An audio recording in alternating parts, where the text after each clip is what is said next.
Hello, ladies and gentlemen, and welcome back to the Ultimate Doctor Who Marathon. This is the show where I take a look at every classic Doctor Who story plus a bunch of big finish audio dramas, one episode a day, 7 days a week. And today, on the 26th of June 2019, we are starting the second story in the Key to Time arc, and the second story of season 16, The Pirate Planet, with part 1. Now, the first thing that jumps out at you about The Pirate Planet is that it is written by Douglas Adams of Hitchhiker's Guide to the Galaxy fame. This is the first of 3 stories Adams would contribute to Doctor Who that we will be covering on the marathon for sure. But we're starting with part 1, and immediately, part 1 of The Pirate Planet, you have a script that is very... you can tell that it is a Douglas Adams script. The humor here is rapid fire. It's quick jokes, quick gags, a lot of dry Monty Python-esque wit, and characters living through in a society like that. It's a story where you have the real sense that everything could be a complete actual dystopia here, mainly because you have the opening scene introduces us to the villainous captain, who is basically Discount Brian Blessed. Discount Brian Blessed, of course, and he's basically that's sort of where we get the actual pirate theme. He's got a robotic parrot, a sniveling underling and Mr. Fibuli, the sort of just this sniveling man who basically goes with the captain's every will, because every time if he tries to stand up for himself, well, he basically not only gets shot, he gets spectacularly shot down, mainly in the sense that, I'm in charge here, you're just my underling, don't try to be the big bad. I can be in charge, because you're not. It's a very fun relationship. Donald, the guy who plays the captain, was obviously meant to be Brian Blessed, and oddly enough, Brian Blessed will appear in a Doctor Who story, but it's not Brian Blessed playing him. It is Bruce Purchase, who, he's only known as the Pirate Captain.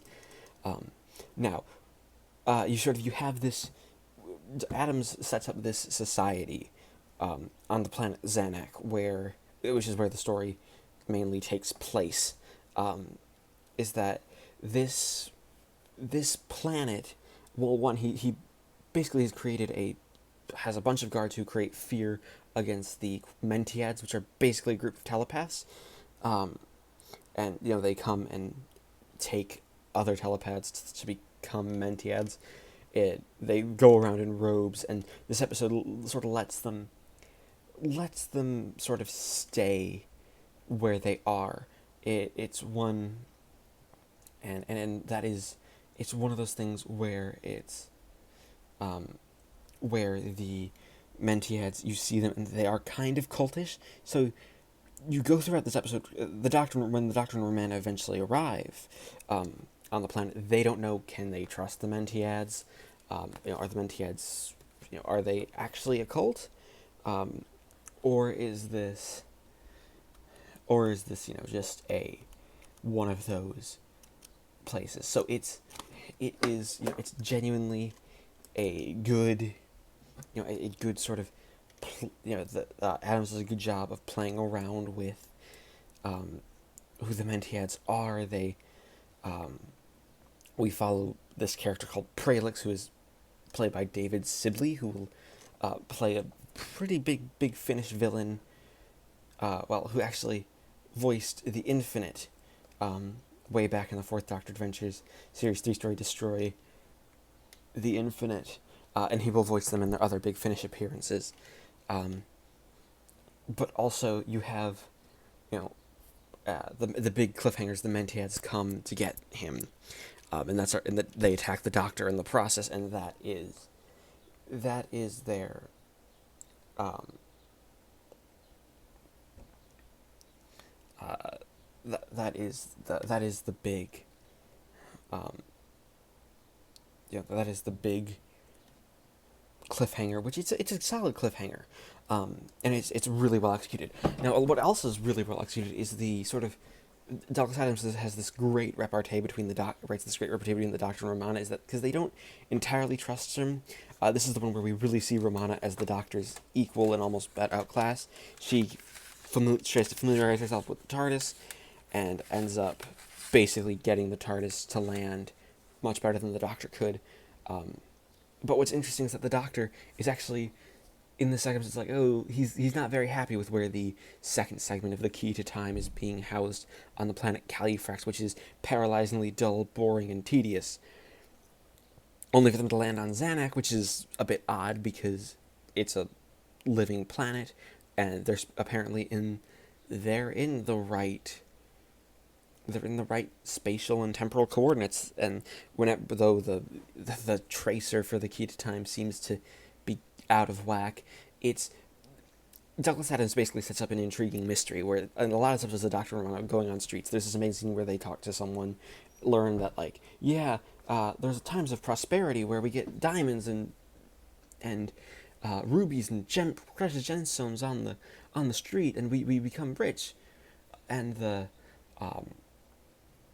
and the and the captain is gracious. And things like this are really it's well executed, mainly due to the acting, like Romana being the one to actually get the information while the Doctor is trying and failing. The big issue with this episode I have is actually its direction is really flat. It was directed by Pennant Roberts, who up to this point directed The Face of Evil, and I believe The Sunmakers.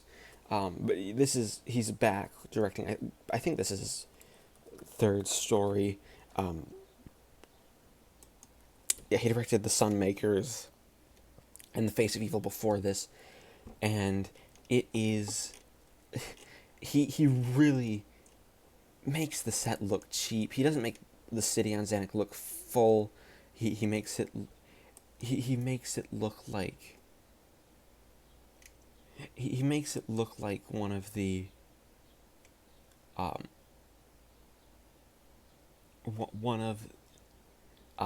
one of the really, like, just empty city. It looks like a studio set, the jewels are just sort of scattered everywhere.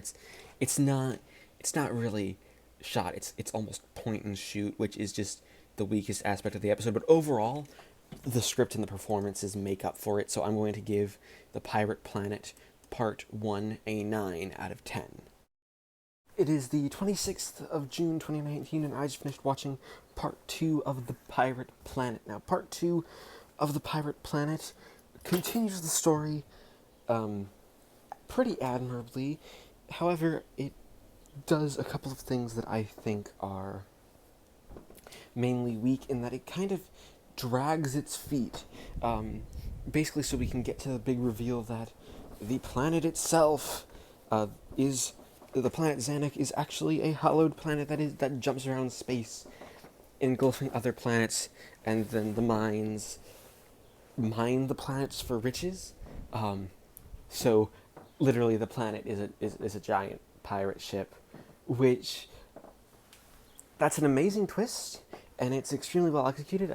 Douglas Adams does an excellent job of making that twist work.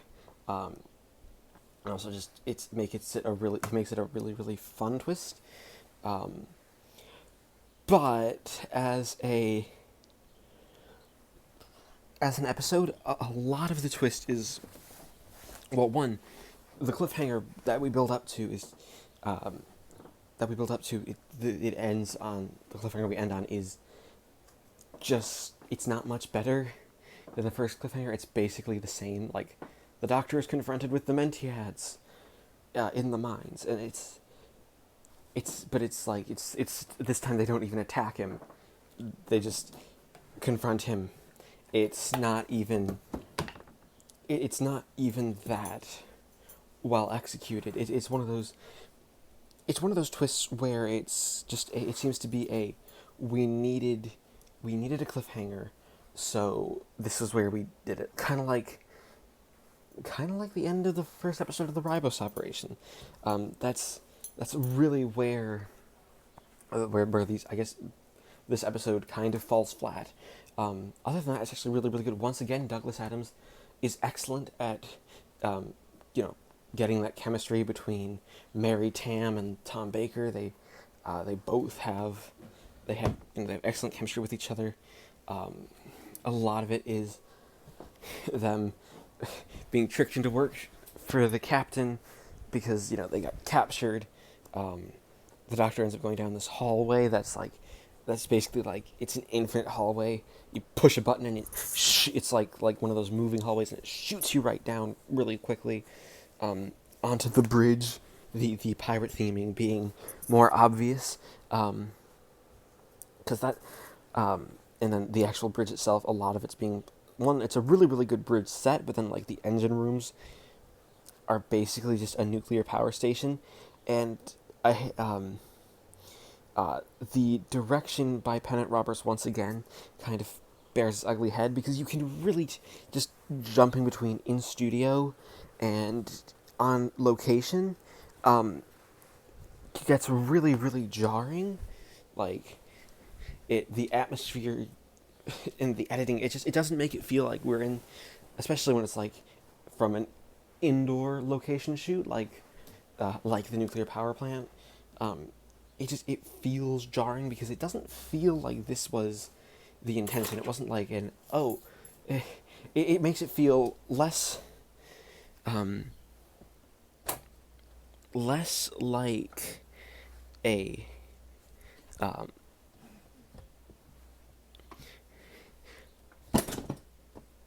less like a less like it's a less like a standard power plant, and more like, oh, here's our story. It's like it sort of breaks immersion just slightly. Like it does this problem where, you know, the immersion, you get the immersion broken sort of just by what's been going on, which is a real shame because the script is amazing. Douglas Adams again does a great job on the script, and there's a lot of it is a very very fun script with fun characters and just a fun atmosphere while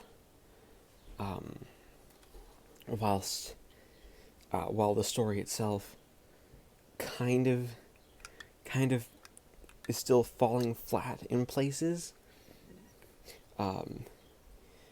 where really you could probably have spent more time on trying to get things to work out.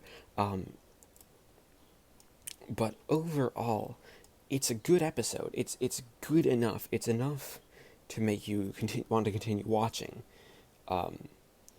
So overall, I'm going to give The Pirate Planet Part 2 an 8 out of 10. It is the 27th of June 2019, and I just finished watching Part 3 of The Pirate Planet. Part 3 of The Pirate Planet is really interesting because as a film, this is one where you really get a sense that that Douglas Adams' original script for The Pirate Planet seems to have been edited, because this is an episode where we get this idea that comes out of nowhere. Now, that the captain himself is not actually a native of the planet, and only came to the planet and was the survivor of a great spaceship crash in an attempt to give the character some sort of a backstory, even if perhaps as a backstory it is just a little bit on the weak side. As a backstory, there really isn't much there for him. He's just sort of he is just sort of there, uh, but as um, but as a character, he is very much doing big bombastic stuff, and we get this backstory that he was teamed up with Queen Zanuck, Queen Xanxia of Zanuck, who the implication is that she started that she started the quote unquote really the quote unquote pirate planet hopping stuff, because they are basically one of those things. It's basically one of those things where the story builds up from her, and that it feels like we were supposed to have an introduction to this earlier. A lot of the uprising and building everything up to the story of the up to the beginning of the story. It's just it feels like it's been built but not explained. The the story kind of just sort of builds up from that, and that's kind of the weakest element here. You also have this plot coming out here of nowhere that Mr. Fibuli is like, yes, we can only do one more jump, because if we speed up the mining of Calufrax, we will be able to get what we need, but we found what we need quickly, and we will be able to move on quickly, but it will destroy our equipment, but then we can go to this next planet for this stuff that we need, and that next planet, of course, is Earth. Kind of putting the Earth in danger at this late stage is weird, but it's effective enough that you get the real sense that, okay, it makes it makes sense that something would be done pretty well. It's quickly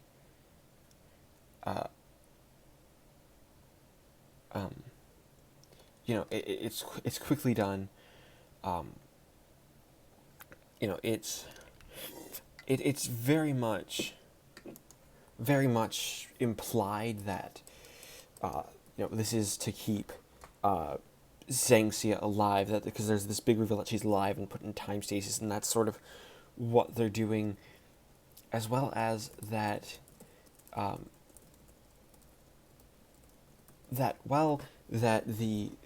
the nurse who has been, I haven't discussed much in this, she's basically been this small presence, is the younger body of the queen, which is really, really cool.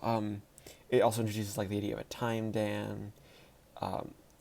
She's basically a hard light hologram, but just it feels it feels like there's there's something perhaps missing here, that might have been a final thing. It's still a really, really fun episode overall. Like, and it's a really good episode. I think it the direction looks a lot nicer than part two did, and most definitely the cliffhanger itself The cliffhanger itself is one of those things. It's one of those things that is really good. Um, it's the doctor basically having to walk the plank. He falls. He falls essentially to his death, and the nurse and the captain and Mr. Fibuli then laugh maniacally. It's a really solid cliffhanger and a really well acted, and just decently devised cliffhanger for the end for this third episode.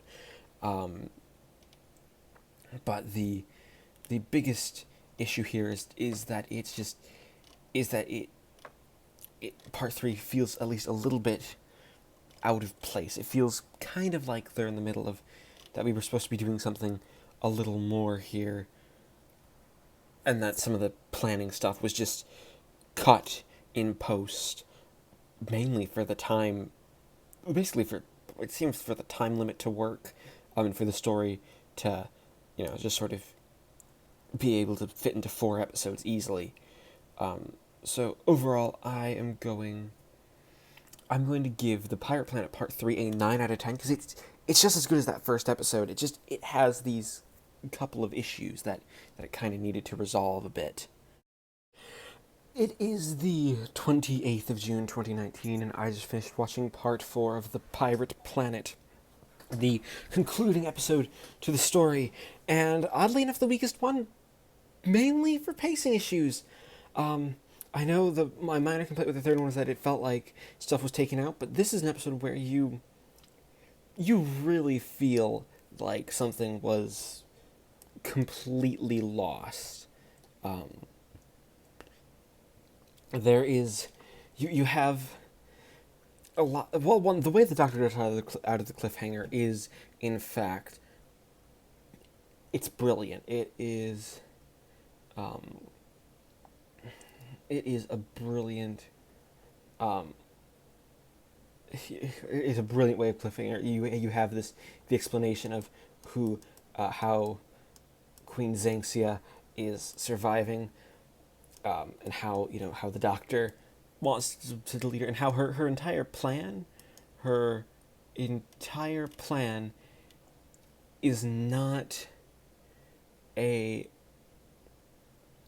it's not going to work because the time dams to create she's trying to create a hologram that will sustain her indefinitely, and it's just the energy. The big problem is the energy.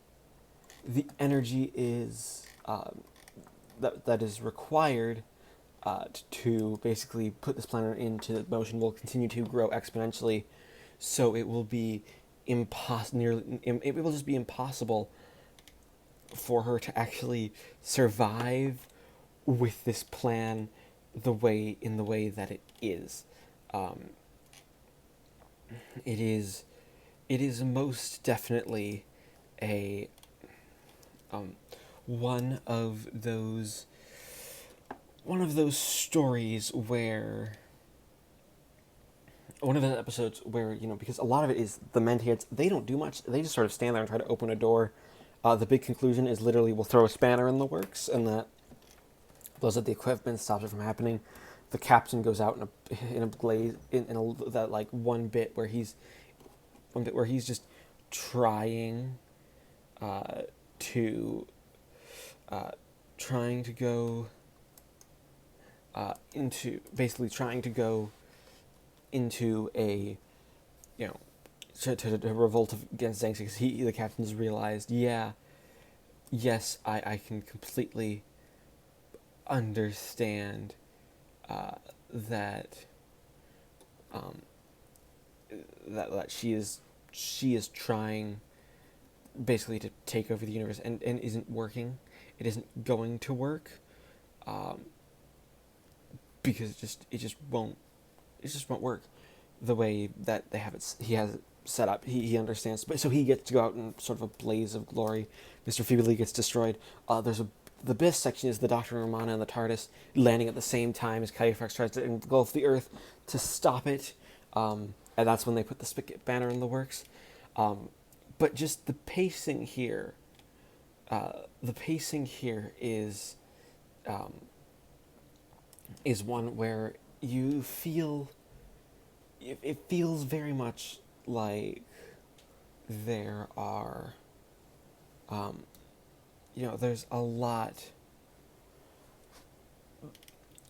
of just speeding up and slowing right down and speeding up again and slowing right down.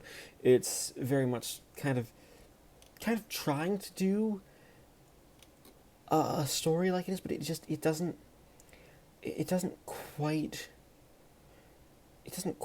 work as well. It doesn't quite work as well as it should. The entire story, is sort of built around this conclusion, and it kind of fails. Also, like it almost wraps up too quickly. Once again, it feels like more of this episode was not, in fact, written by Adams, but was written by. It was more written by Anthony Reed, the script editor, in an attempt to basically get the story going and getting it finished in a decent amount of time, because it almost feels like it needs more time. And I mean, don't get me wrong, it's not a bad episode. It is well written. The jokes still land. Tom Baker and Mary Tamm, as always, are great together. They do. They always, as usual, they do some great work. And Mary Tamm has really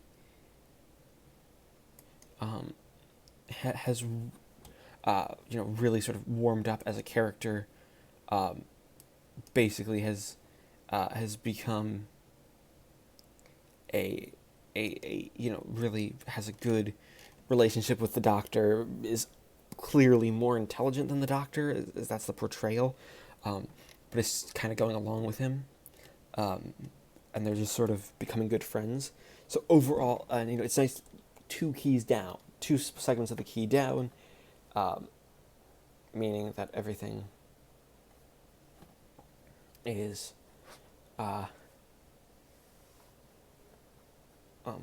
it is a really, really good episode. So overall, I am going to give The Pirate Planet Part 4 a 7 out of 10. And we add up the scores of the 4 episodes and average them out to give The Pirate Planet a final score of 8.25 out of 10. Thank you, everybody, for watching this installment of the Ultimate Doctor Who Marathon. As always, please leave a like, comment, and subscribe if you haven't already. I always like to hear from you. Tell me what you thought about the story. Do you agree with my scores? Do you disagree? And join me next time when we reach the 100th televised serial of Doctor Who, and the search for the 3rd segment of Key to Time in The Stones of Blood.